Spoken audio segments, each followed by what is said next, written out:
many of them POWs just liberated by Saddam Hussein in a futile effort to enlist Iran's support in his current confrontation over Kuwait. Some of these men have been POWs for up to 8 years, and many of them claim their wounds came not from battle, but from beatings administered by the Iraqis in the POW camps. Iraq wounded you. Iraq, Saddam Hussein. We are fighting. The United States is fighting Saddam Hussein and Iraq. And yet you hate the United States worse than you hate Iraq.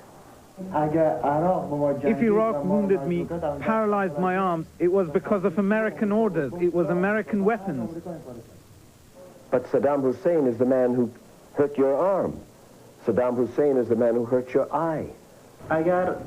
America is the one that encouraged Saddam to fight with us. You're going to fight against America? I'm just waiting for my arm to heal and to be able to use my gun again. Whenever I'm ordered, I'm ready to fight. Doctor, Saddam Hussein wounded these men in the bed. Wounded them. Almost killed them. The United States is now fighting Saddam Hussein. And yet you're angrier at the United States than you are at Saddam Hussein. You came into the Gulf to stay. You didn't come to fight against Saddam. You've come to take over the oil in the Gulf. That's all. The rest is garbage. There'll be no fighting. And why do other Arab countries support the U.S. in the Gulf? Egypt, Syria, Morocco. They need your money. We heard a similar theory from students in an English literature class at Tabatabai University in Tehran. The theory that somehow the U.S. and Saddam Hussein are actually in cahoots, that together they have masterminded the current Gulf crisis. What are you saying, there's some kind of trick? Some kind of trick between these two governments, I believe personally. Between Iraq and the United States? And the United States. What are you saying? You're saying that Bush and Saddam are in a conspiracy? I personally believe so. To do what? To spread the power of the U.S. government in the Persian, over the Persian Gulf. Does anybody else here believe that? Yeah. Saddam Hussein is not strong enough by himself. I mean, he's backed by some strong power. He can't do anything on himself. Who is backing Saddam Hussein? Is the United States backing The great Saddam powers? Hussein? Well, the United States is planning the major arrangements. Now, let me understand. We have 150,000 troops in Saudi Arabia. The world is against Saddam Hussein. Granted, we have devoted more attention, money, troops. But you think that we are somehow in league with Saddam Hussein, and that we were in league with him during the war against Iran? I think he's being backed. But that doesn't make sense, does it? Why doesn't it make sense? Right now you're saying, oh, Saddam Hussein is bad. Why didn't you say that when he invaded Iran? How can you explain that, really? Can you explain it? Couldn't you show a bit of sympathy at the time that Saddam used chemical weapons here? Just a bit of sympathy. Many Americans, of course, felt they had good reason not to show much sympathy toward Iran. You took hostages and kept them in the embassy for how long? 444 days, was it? That's true. But that was very cruel. Can you not understand that if your people were taken hostage and kept for a year and a half, that perhaps your people would be angry at the power that took them? I know. I mean, if you put it in that sense, I can understand. I don't think you would ask about Saddam Hussein 2 years ago. But now you're asking about Saddam Hussein. What for? I think because now Saddam Hussein is against American. Well, the point is that, you know, when you say Saddam did and America wasn't present, this is the wrong, opinion you have in your country. I mean, this is very difficult to separate these two things from each other. You know, I mean, if we look at Saddam as a puppet, then who is the conductor?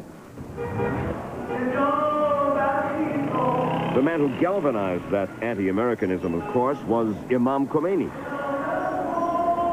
The Imam, Ayatollah Khomeini, died a year ago, and he is buried here beneath an alabaster slab at the Beheshti Zara Martyrs Cemetery on the desert south of Tehran. This huge building is a people's shrine.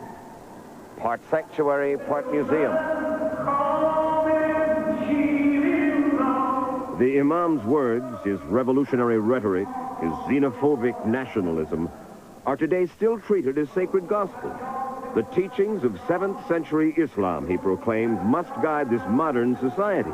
But he left no blueprint as to how to do it. That problem he bequeathed to his successors.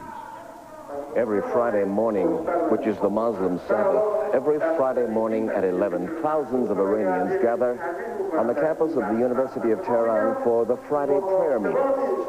But at the beginning, anyway, these prayer meetings are frequently political pep rallies.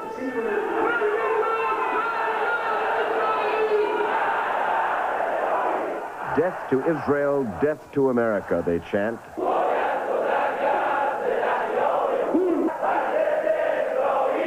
But their leaders, like President Hashemi Rafsanjani, are beginning to realize they need more than just slogans and rhetoric.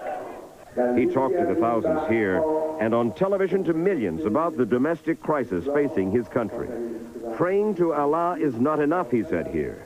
We have to deal with down-to-earth problems ourselves. We hear that your revolution has gone pragmatic. Do you understand? Quite well. Rajai Khorasani was for 6 years Iran's ambassador to the United Nations. Today he heads the Foreign Affairs Committee of Iran's parliament, the Majlis. Iran's revolution, he says, has changed. The emotions of the revolution might have changed. Because in the early days, the revolution was more emotional. It was extremely emotional. It is now less emotional. This is understandable. Most of the things that people had to do in the streets of Tehran in those days, now they don't have to do in Tehran. These are understandable. If these changes to you mean pragmatism, then yes, we are more pragmatic. They almost have to be. Per capita income today in Iran is a full 40% lower than it was under the Shah. The country has a very high birth rate. The cities are exploding with people. Inflation is running at 30%. Black market dollars in front of Tehran's bazaar are sold for 20 times the official exchange rate. Corruption is commonplace. Unemployment high. The government and its various nationalized companies are a bureaucratic disaster. But now, the government is trying to deal with all this. They've established a 5-year development program. And thanks to the Gulf crisis, Iran's oil revenues are on the way back up again. And foreign businessmen are swarming in for a share of the action. Now, the United States was not the only Western country to support Iraq. But you wouldn't know that from the scene at this month's International Trade Fair in Tehran. It wasn't long ago that Soviet-made rockets launched from Iraq were hitting Iranian cities. Yet here at the trade fair, the Soviet Union is doing business. Nearby, the French, the biggest arms suppliers to Saddam's Iraq after the Soviets. Their merchants, too, are here in full force. And the Germans, who supplied Iraq with the poison gas they used against Iran, they're here, too. And irony of ironies, even the Iraqis are back. We ran into their deputy foreign minister at Iran's foreign ministry, where he had come to arrange for the renewal of diplomatic relations. It is fascinating to us Americans that we have no diplomatic relations with Iran, and yet their former enemies, the Iraqis, now will have diplomatic relations with Iran.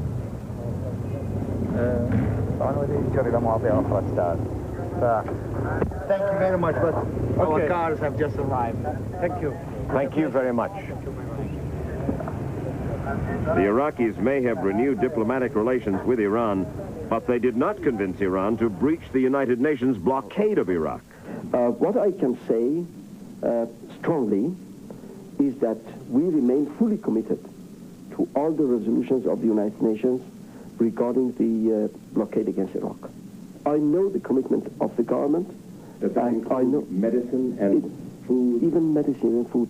And we think that Iraqis must withdraw from Kuwait fully, completely, and unconditionally. Are they going to? I think they have to. Are they going to? I believe they are going to. Or they will be made go to. Do you expect war? I believe the Iraqis are not going to start the war, because if they start, the death of President Saddam Hussein is 100% guaranteed. If you're so dead set against Saddam's invasion of Kuwait, why don't you put Iranian troops side by side with U.S. troops and Saudi troops and Moroccan troops? Why should we? Because no, we have enough problems at home. So far as the Iraqis do not invade us, we do not invade them. But our political position with regard to the occupation of Kuwait is quite clear. We have not decided to fight for the liberation of Kuwait. We've not decided that. Of course, they also have not decided to renew relations with the United States. Ever since that November day back in 1979 that the Iranian students stormed over these walls of the U.S. Embassy and took the Americans inside hostage, American diplomats, American businessmen have been persona non grata in Iran. And throughout Tehran today, from this wall to the lobby of the hotel we stay in, to the entrance of the foreign ministries, we have seen anti-U.S. slogans everywhere. Down with Israel! Down with America! We condemn both of them! We want to kill them! This fanaticism, spawned by the late Imam Khomeini, makes it difficult for the cool, pragmatic President Rafsanjani even to suggest better relations with the United States. But there are signs that things are loosening up in Iran. The vitality that was sapped by 8 years of war is coming back. Voices of dissent within certain limits can now be raised. Many, many Iranians are tiring of the endless slogans and the repressive Islamic morality. But everywhere, even among the skeptics, one senses that despite all they have gone through this first decade of their revolution, most Iranians are proud of their resourcefulness, their courage, and most of all, finally, their independence. Here we are trying to tell you, look, if you're getting back to the States, tell them that we don't have anything against you, as long as you respect us. And this is not asking too much, is it? We may have different opinions among us. But if we look at you as the ambassador of friendship, Mr. Ambassador, tell your people we really love them, we respect them, we want to know them, we want to exchange our ideas with each other, we like to go to the universities and study, we read their writers and all these things. So we don't have anything against you. We think you have done great progress in technology, in science, and this is what you call the realm of man on the earth. So we should share it. But if this sharing wants to cost our independence, some of us, if not all of us, I don't want to be very prejudiced, we're sorry to say no, we don't want it.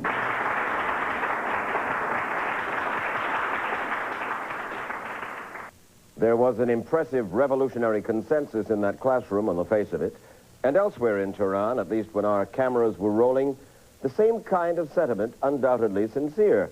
But that is only part of the story. On several occasions, privately, people told us they didn't feel free to say what they really think of Iran's Islamic revolution. We ourselves were never permitted to tape without the presence of a representative of the government's Ministry of Islamic Guidance. And the ministry also insisted on censoring all our tapes before permitting us to take them out of the country.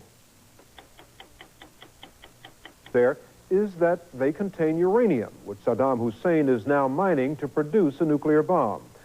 For years, it's been widely suspected that Saddam has been trying to develop nuclear weapons, but Western experts believe his progress would be slow because he lacked the necessary nuclear raw material. Now it seems he has just what he needs right on his own doorstep. How do we know? A British reporter named Gwen Roberts commissioned the Soviets to take satellite pictures of the mountains where Saddam is mining his uranium. And Kurdish tribesmen hiding out in the hills watched every time Hussein made the trek into that remote part of Iraq. A convoy of identical bulletproof Mercedes heads into the Gara Mountains of northern Iraq. Inside one of them is President Saddam Hussein. In the past, Hussein avoided visits to this remote area because he feared assassination by Kurdish rebels. Now, according to reliable sources, this year alone he's been here 7 or 8 times, supposedly to visit a newly built palace. But the Kurds who live here say there is no palace. What brings Saddam Hussein is a top-secret project connected with his nuclear bomb program. Hoshar Zabari is a Kurdish guerrilla leader now living in London. From the information we were getting from our intelligence in the area, they have confirmed to us that, in fact, they are mining uranium. To be used to make a bomb? To be used to make a bomb. That uranium mine, Zabari says, is in a mountain range 40 miles south of Iraq's border with Turkey. In 1985, when these pictures were taken, the area was a Kurdish stronghold with guerrillas fighting Iraqi troops.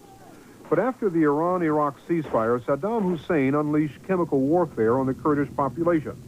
Those Kurds he didn't gas were evicted from their villages and put in internment camps.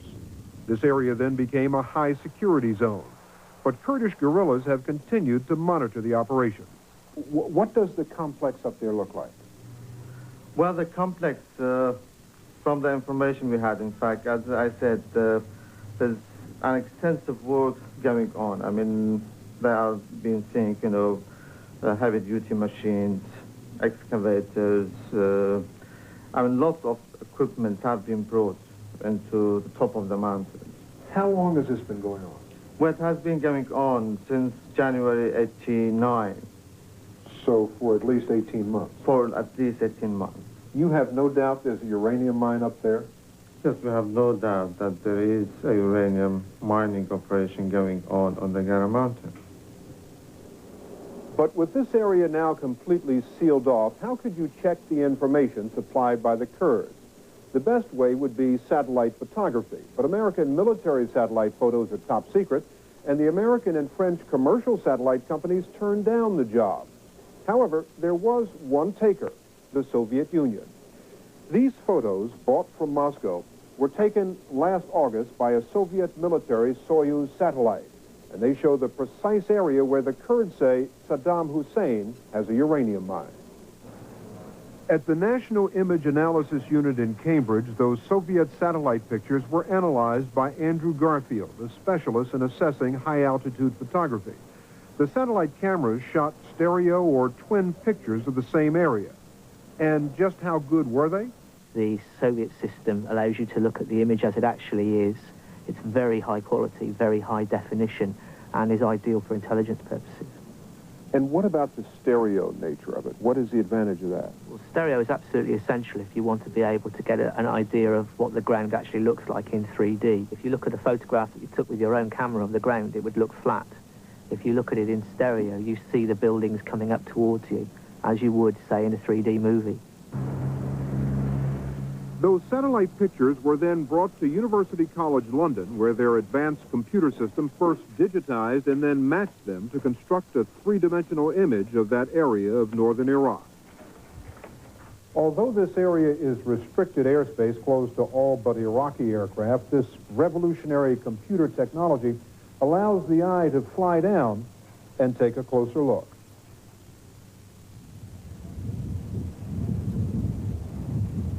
Until now, this view could be seen only by military experts with access to spy satellites.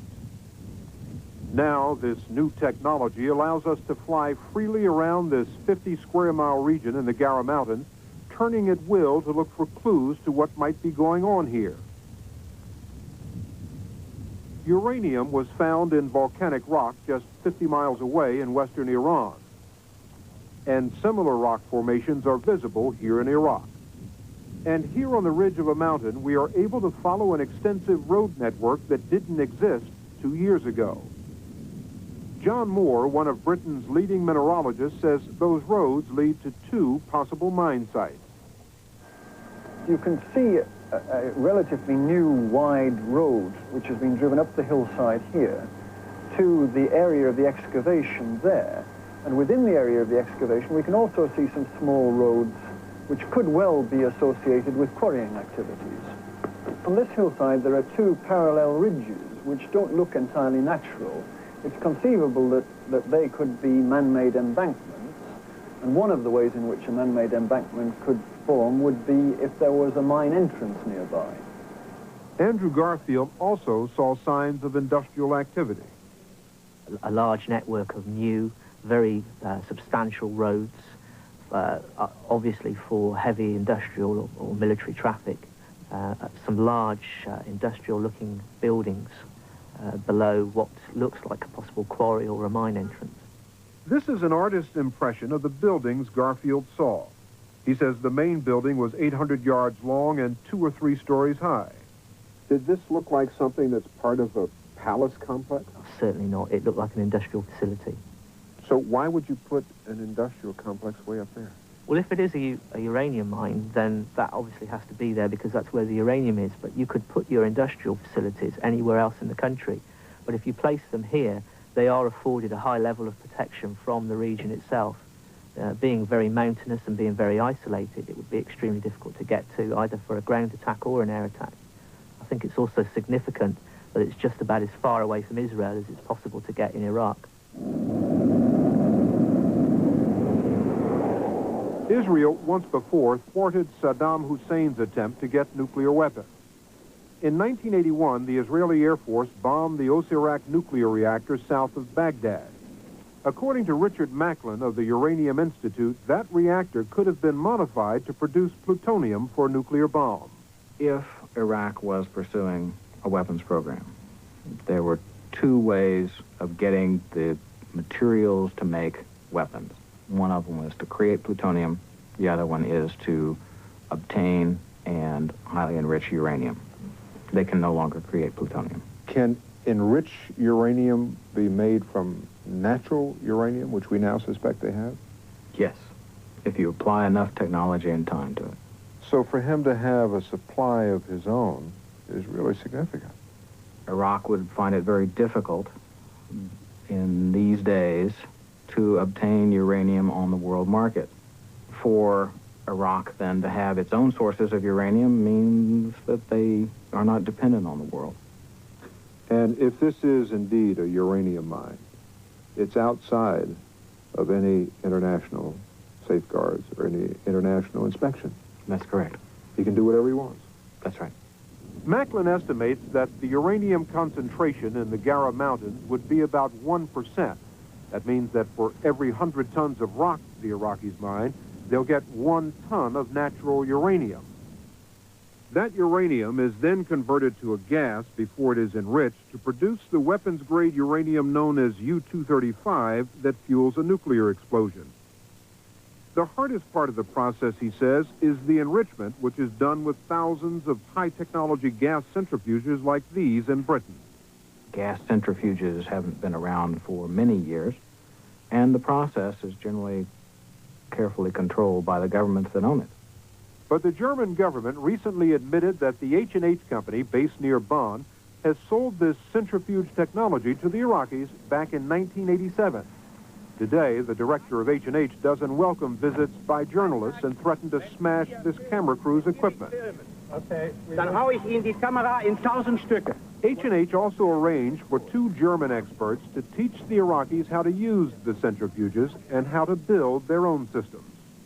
What is most important is that they are absolutely self-sufficient right now because H&H exported the machinery to produce the centrifuge. So because you need thousands of centrifuges, they have now the opportunity to produce as much as they can themselves. They make their own. They make their own. Egmont Koch is the author of The Bomb Business, a book that focused on Iraq's attempt to get the bomb.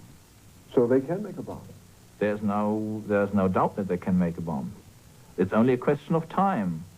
And if you have the machinery which can produce a centrifuge, this is the most crucial part of the whole line, then you are ready to go. If the enrichment plant is in place now, how long would it take to enrich the uranium? A matter of a month for the process to work all the way through. You would have some product at the end of that time. And you said at 1%, if you mine 100 tons, you get only 1 ton of natural uranium. Natural uranium. So, and out of that 1 ton, you get only 70 kilograms of U-235 if your process works to perfection. So, how much do you need, given that to make a bomb? We estimate that at 100% concentration of U-235, you'd need 15 kilograms or thereabouts to make one weapon. The essence of the argument is you need much more than that to make a number of weapons. If you have only one weapon, you're a target. If you have a lot of them, you're a threat. So just how long will it be before Saddam Hussein becomes a nuclear threat? The Pentagon's Defense Intelligence Agency has recently revised its estimate downward to 2 to 5 years. But in the past, Saddam has surprised the world by producing weapons faster than was thought possible. And the Kurds, who were the first to disclose that he had chemical weapons and was working on a so-called supergun, are convinced he's about to surprise us again. We are absolutely sure that he is on the way to make his nuclear bomb. Can anything be done about it? World political pressure is what makes the non-proliferation regime work. If a country doesn't care about that political pressure or is willing to put up with it, then the determined and the rich can get what they want.